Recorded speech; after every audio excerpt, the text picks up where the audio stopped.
요한복음 8장 31절에서 38절 말씀입니다.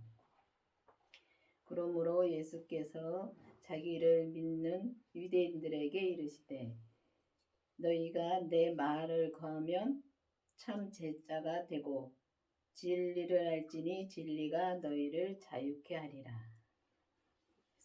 보면 우리가 예수님을 믿는다 하면서도 참 믿지 못할 때가 많지요. 그래서 보면은 유대인들이 진짜 예수님을 믿는 사람들이었습니다. 그런데 예수님이 내 말에 거하면 참 제자가 된다 그랬습니다. 근데 예수님이 말씀하시는 것을 믿지 못했습니다. 그분들은 진짜 우리가 교회 가서 우리가 말씀을 듣는다고 해서 다 우리가 믿음으로 사는 건 아닙니다. 근데 우리가 정말 내가 예수님을 믿고 사는지 아니면은 내가 그냥 알고만 예수님은 십자가에 못 박혀서 나를 위해 돌아가셨어.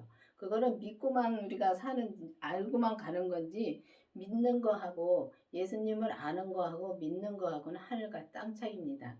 그렇기 때문에 예수님을 진짜 참으로 믿으면 우리가 참 제자가 될 수 있습니다. 근데 그렇게 믿으려면은 우리가 반드시 율법에서 생명으로 개혁이 되어서 이 진짜 예수님이 제자가 되려면은 참 제자가 되려면은 반드시 생명이 내 안에 있어야 됩니다. 생명을 내 안에 모시고 정말 우리가 그 생명의 말씀대로 그때 그 말씀대로 우리가 따라 살면은 말씀을 우리가 정말 믿고 가면은 우리가 참제자가 될 수 있다는 것입니다.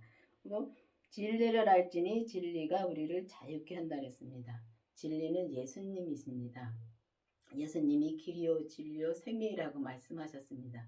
그러면은 그 진리가 예수님인데 예수님을 정말 우리 진리이신 예수님을 정말 우리가 정말 믿으려면은 반드시 그 생명이 있어야지 예수님이 그 생명이 내 안에 있어야지만이 우리가 온전히 믿을 수 있습니다. 그 온전히 우리가 이 진리를 믿으면은 이 진리이신 예수님이 우리를 온전히 자유케 해주신다는 것입니다. 근데 우리가 온전히 자유를 하게 해주신다 하시는데 법문은 우리가 내 자유를 살 때가 참 많습니다. 저도 제가 이렇게 믿음 생활하면서 예수님을 믿으면서 내 자유로 살아본 적이 많습니다. 왜냐하면은 주님이 나보고 이제 내가 하라는 일을 안 하고 내가 이제 주님을 떠났을 때가 있었습니다. 근데 떠났을 때가 있었는데 떠났다고 해서 내가 예수님을 안 믿고 떠난 건 아닙니다. 내가 할 일을 안 하고서 떠났다는 것입니다.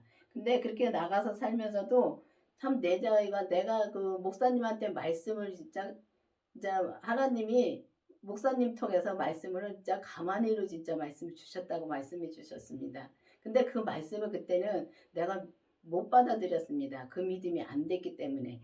근데 그때 떠나서 내 자유로 많이 살았습니다. 그걸 저는 알겠더라고요. 내가 내 자유로 살았다는 것을 정말 알겠더라고요. 근데 그렇게 살면서도 내 자유로 사니까 편하게 많이 살 수 있습니다. 예수님 찾으면서. 근데 예수님하고는 나하고는 아무 관계없이 사는 겁니다. 근데 그러다가 다시 이제 광교에 불러주셔서 왔는데 와서는 이제 그 말씀이 이제 무슨 말씀인지 그때부터 내가 고생을 하고 오니까 그때부터 그 말씀이 참 잘 들어오더라고요. 그래서 지금은 이 진리의 말씀을 정말 진리의 말씀을 잘 듣고 정말 많이 좀 이제 알았습니다. 알고 이제는 믿고 가고 있는데 아직 온전한 자유를 못 누리고 있습니다. 근데 저희 목사님은 온전한 자유를 누리고 있습니다. 이렇게 말하면은 이상하게 생각할지 모르겠지만은 정말 그렇습니다. 그거를 못 믿겠으면은 가온교에 와서 직접 보시기를 바라겠습니다. 그래서 진리신 예수님이 그 생명을 내가 모시고 진짜 우리 몸에서 역사하는 그 죄까지 보고 그 죄를 봐야지만이 우리가 온전히 다 주님 앞에 드리고 나는 죽고 오직 주님의 그 자유를 누릴 수가 있다는 것입니다. 그래서 진리이신 예수님이 우리를 자유케 해주신다는 것입니다. 너희가 대답하되 우리가 아브라함의 자손이라 남의 종이 된 적이 없거늘 어찌하여 내가 자유케 되리라 하느냐. 그렇습니다. 보면은 이 유대인들이 보면은 아브라함의 자손이 맞죠. 맞는데 이 믿는 사람들이 다 아브라함의 자손이라 합니다. 하는데 보면은 아브람도 사람으로 사람의 관계로 태어난 사람입니다. 그렇지만은 의인으로 되었기 때문에, 그러니까 온전한 믿음으로 사셨기 때문에, 살았기 때문에 진짜 이 아브람은 진짜 우리 믿음의 조상이 된 것입니다. 됐는데 보면 사람이 이 남의 종이 됐다는 것은, 우리가 사람을 보면은 우리가 죄의 종이 될 수밖에 없습니다. 사람은 사람을 바라보면 우리가 반드시 죄에 넘어집니다. 그 안에 있는 죄, 진짜 주님을 바라보고 가면은, 우리가 오직 주님만 바라보고 가면은 넘어지질 않는데, 주님을 안 보고 사람을 볼 때가 너무 많습니다. 그래서 우리가 보면 율법에서는, 이 성경에는 하라 마라로 되어 있습니다. 그렇기 때문에 이 사람을 보면 너 왜 이거 못해? 왜 이거 안 해? 그건 많이 우리가 보고 판단하고 정죄를 하죠. 그렇기 때문에 사람의 종이 될 수밖에 없고, 사람의 종은 죄의 종입니다. 그렇기 때문에 우리가 보면은 이 죄의 종이 된 적이 없다고 하는 것은 그 모르기 때문에, 죄를 모르기 때문에, 그 죄를 모르기 때문에 남의 종이 된 적이 없다고 말을 할 수밖에 없는 것입니다. 그러니까 믿음을 모르면은 우리가 그렇게 말할 수밖에 없습니다. 그렇기 때문에 우리가 이제는 정말 그 온전한 믿음으로 가려면은 반드시 율법에서 생명으로 개혁이 되어서, 율법의 이 하라 마라를 보지 말고 오직 사람을 바라보지 말고, 주님의 생명이 내 안에서 말씀하시는 주님의 생명의 음성을 듣고 그 생명의 성령의 법으로 우리가 살아야지만이 우리가 이 죄의 종이 되지 않고 우리가 갈 수가 있는 것입니다. 예수께서 대답하시되 진실로 진실로 너희에게 이르노니 죄를 범하는 자마다 죄의 종이라. 종은 영원히 집에 거하지 못하되 아들은 영원히 거하나니. 그렇습니다. 우리가 보면 정말 우리가 이 죄를 범하는 자마다 죄의 종이라 그랬습니다. 그러면 우리가 죄를 범하는지도 모르고 살 때가 너무 많습니다. 보면 뭐 사람을 죽이고 또 뭘 훔치고 그것만 죄가 아닙니다. 우리가 보면 이 말할 때며 행동할 때를 내가 무엇을 말하는지 또 무슨 행동을 하는지 모를 때가 너무 많습니다. 보면 저 사람은 이제 예를 들어서 저 사람을 봤을 때 저 사람의 옷 입은 게 내 마음에 안 듭니다. 그러면은 바로 내 입에서 저 옷은 이렇게 입으면 안 되고 이렇게 입었으면 좋겠다 하는 것도, 그것도 죄입니다. 왜냐하면 그 사람을 보고 내가 정죄하고 판단을 했기 때문입니다. 그래서 우리가 보면 죄를 범하는 자마다 다 죄의 종, 그때는 바로 우리가 죄의 종이 되어 있는 것입니다. 근데 보면은 우리가 죄의 종이 되어 있는 조차를 모르고 이 땅에서 살고 갈 때가 너무 많습니다. 예수님을 믿노라 하면서도 그렇게 죄의 종으로 우리가 살고 있다는 것입니다. 그래서 보면 우리가 사람을 보고 판단하고 사람을 보고 정죄하지 말고, 항상 사람은 진짜 사랑만 해주면 된다고 진짜 말씀을 저는 많이 듣습니다. 듣고 또 항상 감사함으로 내 안에서 감사만 나오면 절대 저 사람을 판단하고 정죄하지 않습니다. 근데 감사가 아니고 내 안에 뭔가가 불평이 있으면은 바로 정죄하고 판단이 나옵니다. 그게 바로 죄의 종이 되어 있다는 것입니다. 그래서 진짜 종은 영원한 제 영원히 진짜 집에 거하지 못하고, 정말 종은 그렇습니다. 그렇지만 아들은 집에 거할 수 있습니다. 그래서 예수님의 마다리신 예수님을 내 안에 모시면 내가 온전한 믿음으로 살면은 내가 맏아들이 될 수 있습니다. 그렇기 때문에 예수님의 온전한 믿음으로 우리가 살으려면은 반드시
생명이 없다는 것입니다. 그렇기 때문에 그 생명이 내 안에 모시고 죄를 보고 그 죄를 하나하나 보고서 다 주님 앞에 드렸을 때 우리가 주님의 뜻대로 살고 진짜 주님을 죽이지 않고 진짜 주님의 생명으로 사는 것입니다. 그래서 보면은 진짜 예수님은 하나님 아버지께서 하신 것을 그대로 하십니다. 근데 우리는 보면은 진짜 우리가 이게 살면서 부모님이 그러니까 그 자식을 보면은 부모님이 어떻게 사셨다는 걸 안다고 하는 그 진짜 어르신들 말씀이 있습니다. 보면 부모님들이 많이 싸우고 있으면은 싸우고 사는 걸 봤으면은 그 자식도 결혼해서 많이 싸우고 삽니다. 근데 나는 안 그런다 하면서도 그걸 보고 자랐기 때문에 똑같이 그러고 삽니다. 그렇기 때문에 부모님이 어떻게 사셨는가에 따라서 그 자식도 진짜 착하고 정말 주님의 뜻대로 사는가 하면은 그러니까 부모님들이 믿음으로 진짜 살았으면은 자식들도 그 믿음으로 똑같이 삽니다. 근데 진짜 이 땅에서는 우리가 보면은 이 땅에서는 진짜 자식들한테 물려줄 건 믿음밖에 없다고 생각합니다. 재물 나눠주면은요 형제들이 부모님 돌아가시면 그 재물 놓고 싸웁니다. 근데 그게 저는 남의 일이라고 생각을 많이 했습니다. 근데 저희 집도 그렇더라고요. 그래서 그걸 보고서 정말 안타깝더라고요. 진짜 부모님들이 정말 신앙생활을 해서 믿음만 주고 갔었으면 얼마나 좋았을까 그 생각 많이 했습니다. 근데 보면은 우리가 진짜 여러분들이 어떤 믿음으로 사는지 모르겠지만은 정말 이 하나님을 믿으면서 믿음만 자식들한테 남겨주고 가면은 그 자식도 믿음으로 살아서 또 그 다음 자식한테 또 믿음을 내려줍니다. 그러면 마찬가지로 정말 우리는 하나님께서 주신 그 믿음으로 진짜 온전히 사는 여러분들이 되어야 될 것 같습니다. 왜냐하면 우리는 진짜 이 땅에 와서 잠깐 살고 가더라고요. 잠깐 살고 가는데 진짜 잠깐 여행 왔다 가는 겁니다. 그럼 여행 왔다 가면 주님을 믿음으로 진짜 즐겁게 살다 가면 되는데 이 땅에다가 영원히 살 것처럼 이 땅에다가 참 많이 쌓아놓고 살지요. 그게 힘들게 사는 거더라고요. 왜냐면 그걸 이제 쌓아놓고 살려고 그런 많이 고생을 하고 나면은 그 다음에 되면은 나이가 먹어서 죽을 때가 옵니다. 오는데 그때 그걸 누리고 사느냐? 그건 못 누리고 진짜 죽는 사람들 많습니다. 근데 그래도 그나마도 예수님을 믿고 죽으면은 천국은 가는데 예수님 그 고생을 하고선도 예수님을 믿지 못하고 죽으니까 지옥을 갑니다. 그러면은 이 땅에서 고생한 것보다 지옥 가서 고생한 거 더 힘듭니다. 그런 거 마찬가지로 이제는 우리가 자식들한테 물려줄 것은 진짜 죄의 진짜 종으로 물려줄 것이 아니라 믿음의 종. 진짜 예수님을 온전히 믿는 믿음의 종을 남겨주셔서 정말 여러분들과 저가 온전한 믿음으로 가는 그런 믿음의 생활을 하기를 바라겠습니다. 기도하시겠습니다. 아버지 하나님 감사합니다. 우리가 정말 온전한 생명의 믿음으로 우리가 살아야 되는데 정말 온전한 생명의 믿음이 쉽지는 않죠. 그렇지만은 주님이 주셨기 때문에 주님이 이미 이루어 주셨기 때문에 우리는 갈 수 있습니다. 그렇기 때문에 감사하고 또 주님의 은혜가 너무 감사합니다. 그래서 우리가 진짜 이 땅에서 정말 온전한 믿음으로 나와서 주님이 기뻐하시는 종들이 되기를 바라겠습니다. 오직 주님의 뜻대로 우리가 살고 오직 주님의 뜻대로 우리가 행함으로 살 때 주님이 기뻐하시고 또 우리가 또 온전한 믿음으로 살 때 주님이 기뻐하시는 것을 우리가 알지만은 우리가 주님의 뜻대로 살지 못하는 것을 불쌍히 여겨 주시옵시고 오직 주님의 생명으로 나올 수 있도록 계속 인도하여 주시옵소서. 예수님의 이름으로 감사하며 기도드렸습니다. 아멘.